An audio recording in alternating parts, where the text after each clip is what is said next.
দিল্লিতে সাংবাদিকদের সামনে অডিও ভাষণ দিয়েছিলেন সাবেক প্রধানমন্ত্রী শেখ হাসিনা। এবার কলকাতায় একটি অনুষ্ঠানে সরাসরি ভার্চুয়ালি বক্তব্য দিলেন সজীব ওয়াজেদ জয়। ভারত কেন জয়কে ভাষণ দিতে দিল? আগামী 12ই ফেব্রুয়ারি নির্বাচন দেখতে বাংলাদেশে কি আসবে ভারতীয় পর্যবেক্ষকরা? আর ভারতের স্বরাষ্ট্রমন্ত্রী চেকেন নেক নিয়ে কেন হুঁশিয়ারি দিলেন? এইসব প্রশ্নের উত্তর খুঁজবো আজ। আর কলকাতা থেকে আমাদের সাথে যুক্ত আছেন কলকাতা প্রেস ক্লাবের সাধারণ সম্পাদক এবং পশ্চিমবঙ্গের জনপ্রিয় পত্রিকা সংবাদ প্রতিদিনের সহযোগী সম্পাদক কিংসুক প্রামাণিক। দাদা, আপনাকে নমস্কার জানাচ্ছি এবং কৃতজ্ঞতা প্রকাশ করছি নমস্কার। আপনি আপনার ব্যস্ত সময়ের মধ্যে আমাদের সময় দিয়েছেন। নমস্কার, আদাব সবাইকে। দাদা, আমাদের চ্যানেলে আজকে আপনাকে প্রথম পেলাম।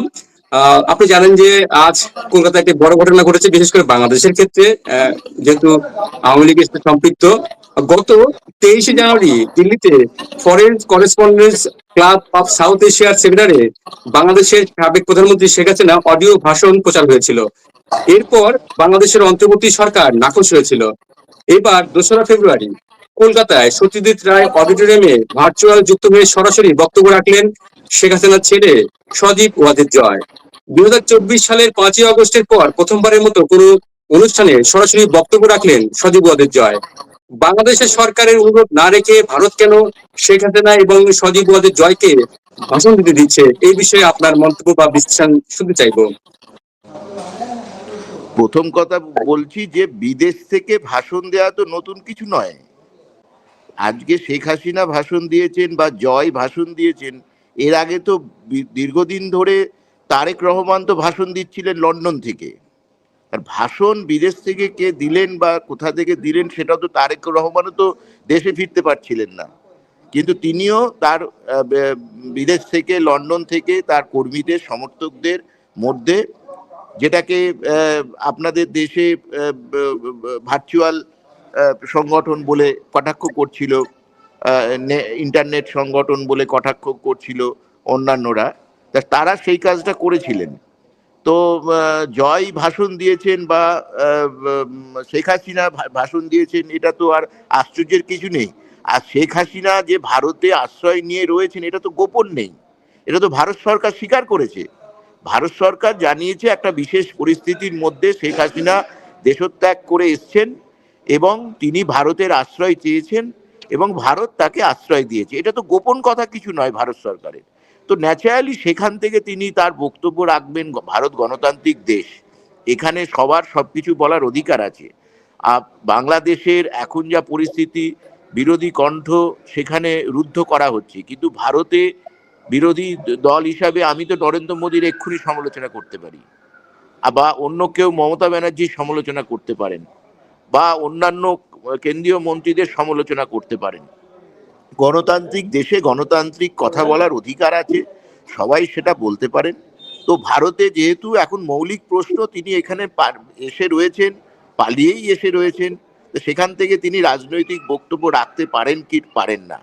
তো এ ব্যাপারে কোনো নিষেধাজ্ঞা জারি করেনি ভারত সরকার যে তিনি এখান থেকে রাজনৈতিক কথা বলতে পারবেন কি পারবেন না। তবে ভারত সরকার তাকে আশ্রয় দিয়েছে, এটা সত্য, এবং তাকে শুধু আশ্রয়ই দেয়নি, শেখ হাসিনাকে যথেষ্ট গুরুত্ব দিয়ে নিরাপত্তা সহকারেই রেখেছে।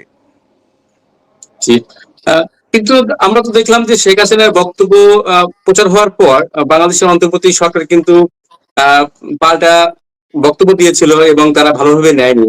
এই যে বাংলাদেশের অন্তর্বর্তী সরকার যে এইভাবে দেখছে, কিন্তু ভারত সরকার খুব বেশি গুরুত্ব দিচ্ছে না, এতে কি দুই দুই দেশের সম্পর্ক কি আরো অবনতি হতে পারে না?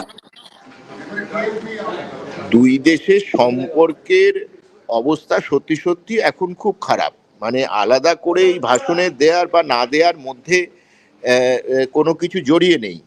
আর সবচেয়ে বড় কথা হচ্ছে যে এই সম্পর্কের অবনতিটা হয়েছে, এর জন্যে কিন্তু অনেকগুলি ব্যাপার আছে।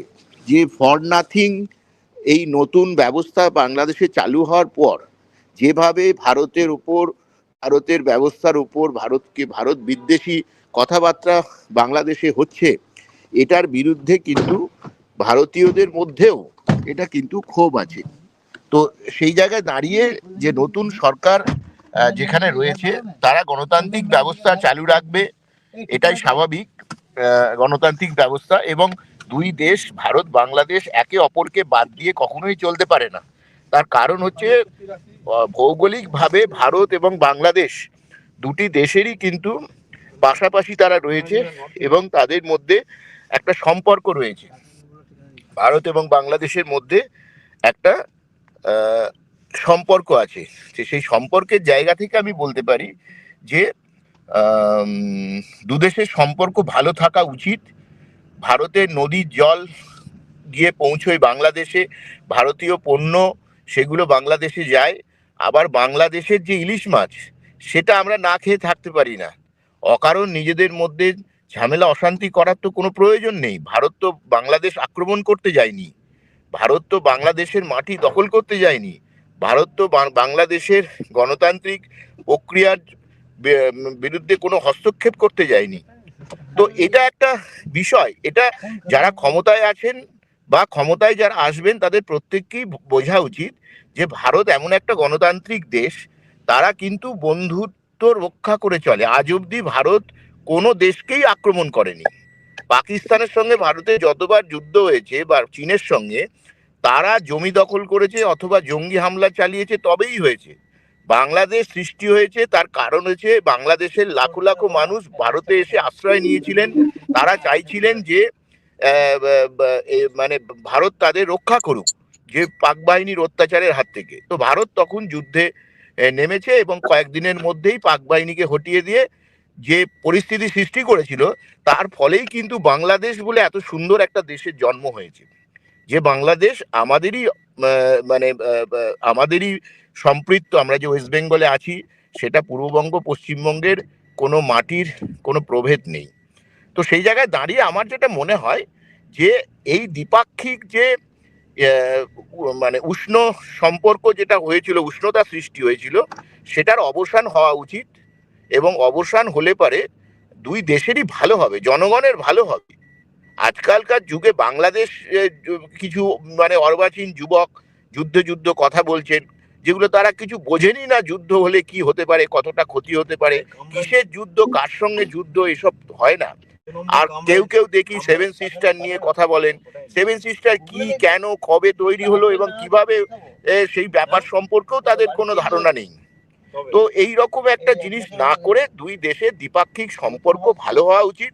তাতে দুই দেশের সাধারণ নাগরিক, আজকে দেখুন তো বাংলাদেশের শত শত মানুষ চিকিৎসার জন্য তারা আসতেন কলকাতা শহরে, বাইপাসের ধারে হোটেলগুলো এবং ইয়েতে তারা আসতে পারছেন না, তারা আটকে যাচ্ছেন। সাধারণ মানুষ ক্ষতিগ্রস্ত হচ্ছেন রাজনৈতিক নেতাদের জন্য। অনেকে পড়াশুনো করতে আসেন বাংলাদেশ থেকে, অনেকে বেড়াতে আসেন এখানে, অনেকে নিজের আত্মীয়র বাড়িতে আসেন।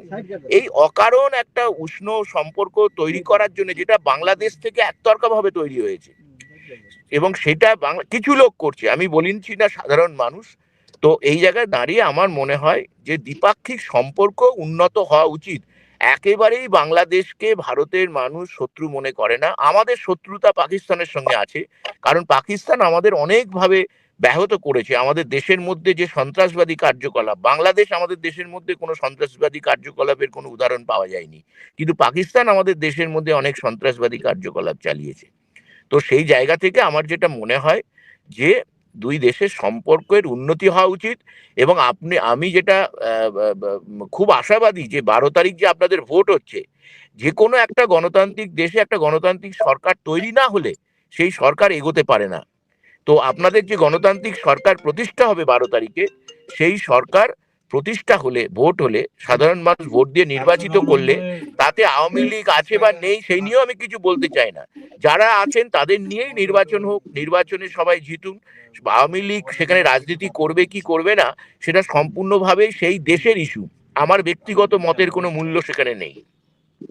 আমি শুধু এটাই বলতে পারি যে একটা গণতান্ত্রিক সরকার প্রতিষ্ঠা হোক, যারা দ্বিপাক্ষিক সম্পর্কের উন্নতি করুক, এইটাই আমার বক্তব্য। যেটা আপনি নির্বাচনের কথা বলছিলেন, 12ই ফেব্রুয়ারি বাংলাদেশের জাতীয় সংসদ নির্বাচন। বাংলাদেশ সরকার তো ভারতে পর্যবেক্ষক পাঠানোর জন্য আমন্ত্রণ জানিয়েছে। ভারতকে আসলে পর্যবেক্ষক পাঠাবে? আর আপনারা তো সাংবাদিক, বাংলাদেশে ঢাকায় বা দেশের নির্বাচন কভার করার জন্য আপনারা আসছেন কিনা, সে বিষয়ে কিছু তথ্য জানাতে পারেন কিনা আমাদের? হ্যাঁ, আমরা তো দেখুন যাওয়া উচিত, সাংবাদিকদের গিয়ে দেখে সবটা দেখা উচিত দ্বিপাক্ষিক একটা ব্যাপারের ক্ষেত্রে। এখানকার সাংবাদিকরা অনেকে মুখিয়ে আছেন বাংলাদেশের নির্বাচন কভার করার জন্য। এখন যেরকম একটা অদ্ভুত বৈরিতা একটা পরিবেশ তৈরি হয়েছে, অনেকের মধ্যে একটা ভীতি সঞ্চার হয়েছে, পাশাপাশি বাংলাদেশে একটা নিরাপত্তাহীনতাও রয়েছে অনেকের ওপর, বিশেষ করে সাংবাদিকদের ওপর যে আক্রমণ হয়েছে, আমাদের অনেক বন্ধুকে জেলের মধ্যে রয়েছে, সেটা আমরা ধিক্কার জানাই। এই ঘটনা কিন্তু সংবাদপত্র এবং সংবাদ মাধ্যমের ওপর আক্রমণ বাংলাদেশ কেন যে কোনো জায়গায় হতে পারে, এটা যে কোনো জায়গায় হলে পারে আমরা তার প্রতিবাদ করতে পারি, এটা মনে রাখতে হবে।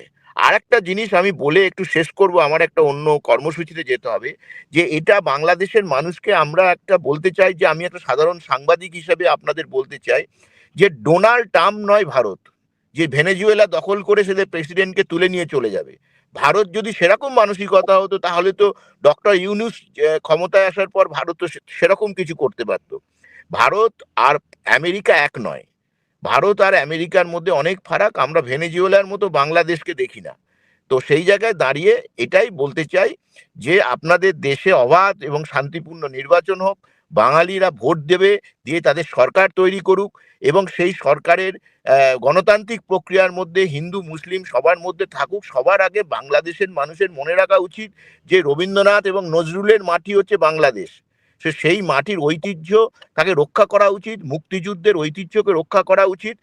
আর বাঙালির পরিচয় বাংলা ভাষা এবং বাংলা কালচার, আচার আচরণ দিয়ে হওয়া উচিত, এর বাইরে অন্য কিছু দিয়ে হওয়া উচিত নয়। আমি এটুকু বলে আমার কথা শেষ করছি, কারণ আমার একটা অন্য কর্মসূচিতে যেতে হবে। যদি ভবিষ্যতে বিপ্লব বাবু আপনার চ্যানেলে কথা বলার সুযোগ পাই, আমি আরো অনেক কিছু বলবো।